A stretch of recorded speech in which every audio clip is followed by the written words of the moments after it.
Alors c'est une loi pour la protection de l'enfant dans tous les domaines. Protection de l'enfant par rapport à sa famille, aide des familles dans certains cas où l'enfant n'est pas spécialement maltraité mais un peu délaissé. Enfin, bon, ça concerne 200 000 enfants en France, mais ce n'est pas une loi strictement faite pour les violences sexuelles. Ceci étant, un certain nombre de dispositions vont aider probablement à la prévention et à la détection.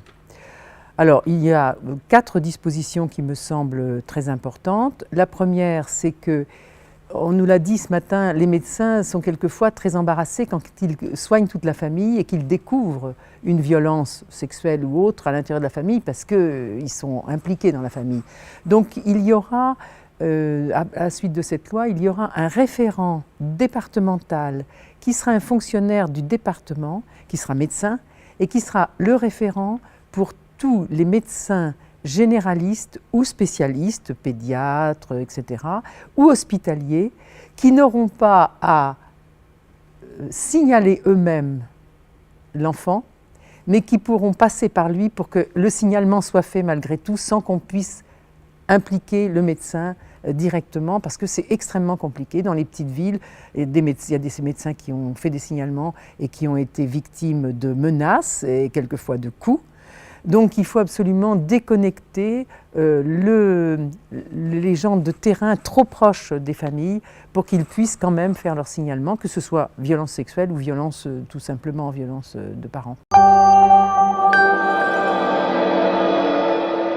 Le deuxième point, c'est le retrait de l'autorité parentale dans le cas de violence conjugale au parent qui est l'auteur.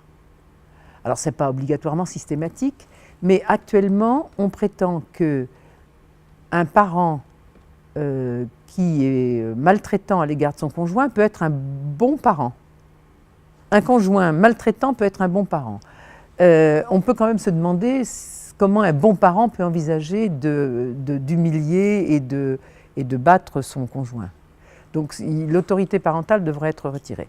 Deuxième point, alors là ça paraît une évidence, mais ça ne l'est pas, c'est que l'autorité parentale soit retirée systématiquement à un agresseur condamné qui est condamné pour un délit ou un crime concernant son conjoint ou l'enfant.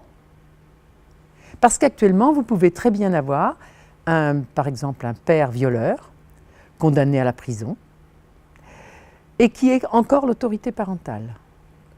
Le juge peut la retirer, mais il n'est pas obligé de le faire. Et ça, on voudrait que ce soit vraiment systématique, parce que ça paraît tellement incroyable qu'une personne condamnée, tant qu'elle n'est pas condamnée.